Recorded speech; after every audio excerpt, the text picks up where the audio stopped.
Hello and welcome to Always Elite. Today we're going to review AEW Dynamite from July 29th, 2020. And it's a good one this time. Starts out with a 10-man tag team match. It's the Inner Circle, Chris Jericho, Sammy Guevara, Santana and Ortiz, and Jake Hager versus the Best Friends and Orange Cassidy, and Trent and Chuck Taylor, Jungle Boy, and Luchasaurus. Orange starts off strong with his world-famous orange kicks. After that, it quickly breaks down into a brawl. After a few minutes of that, the Inner Circle comes up roses and singles out Trent. Hager and Luchasaurus square off again in a big hoss fight in the middle of the ring. Hager knocks Luchasaurus' mask off, probably by accident. After that, everyone is in the ring, does their own finishing moves. Matt Hardy's music hits, but doesn't show up right away. Sammy's looking in the entranceway, and Matt comes up from behind him as he's standing on the top rope and pushes him off. It's quite interesting, which allows Luchasaurus to hit him with a chokeslam and get the victory for their team.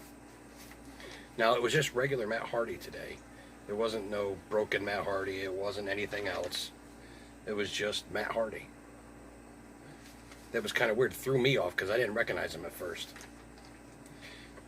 Next up, Jon Moxley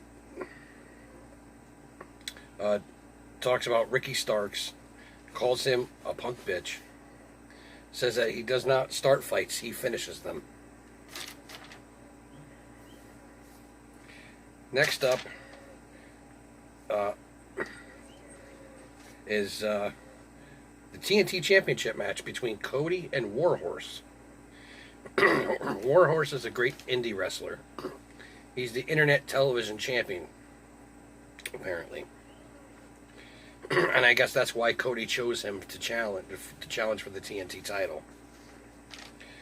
Well, Justin Roberts introduces Cody as the American Nightmare, which I don't think he's done in a while. He might have done it last week, but he hasn't done it in a long time previous to that.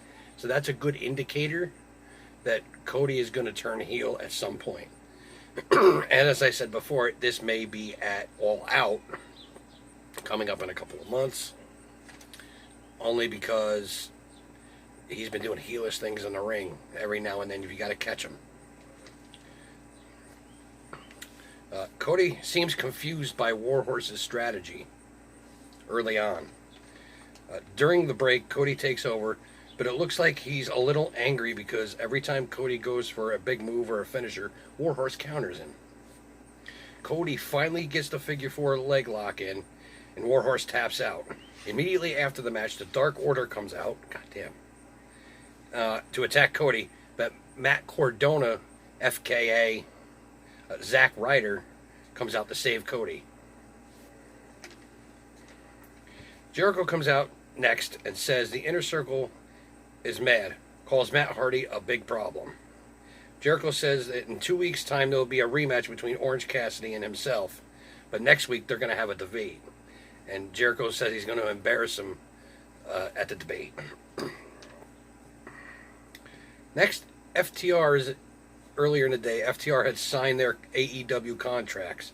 But before that, Arn was going over the contracts with them and says the 10-second rule for tagging must be enforced. And in their matches only, they require a tag rope only on their side, which is kind of weird. Hangman Page comes out right after they sign, and they all have a shot of whiskey.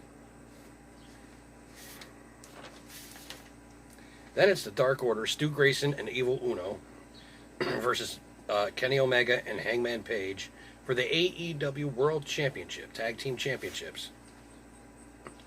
Page jumps the gun and attacks the Dark Order before Omega gets in the ring and pays for it. Later on, Evil Uno gets caught in the middle and just gets beat up. It gets caught in the middle between Page and Omega, and they just beat him up for a couple of minutes. Colt Cabana is on commentary. He says he's just hanging out with the Dark Order and has not officially joined their group yet.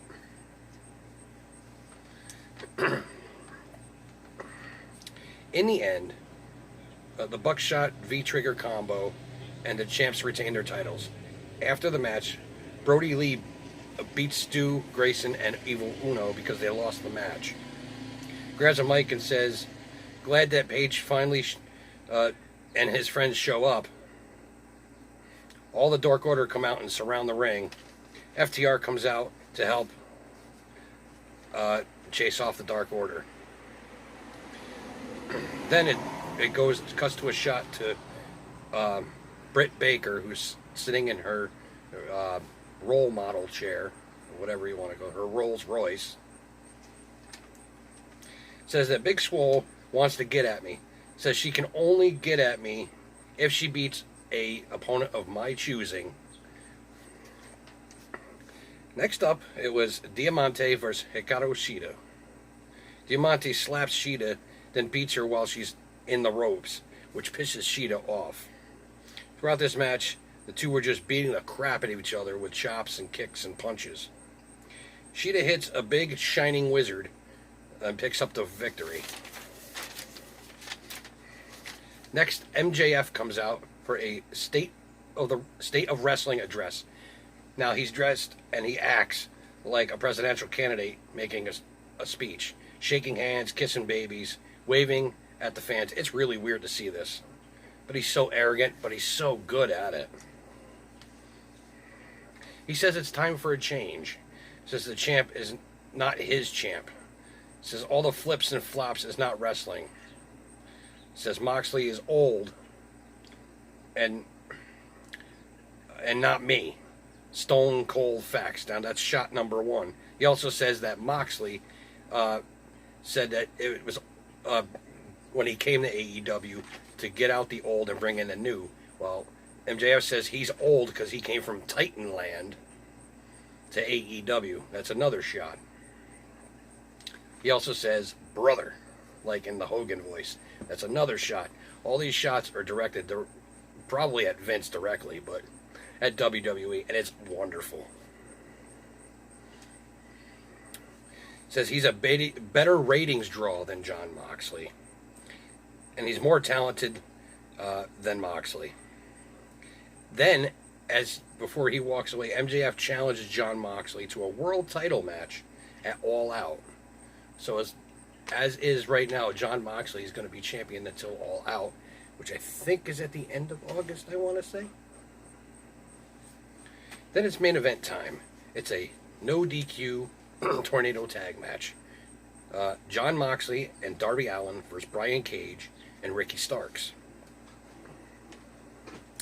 Taz says, where's your partner?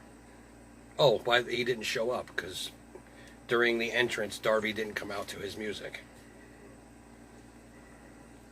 When Ricky and Cage enter the ring, go on the ramp, Darby jumps off with a coffin drop on the outside.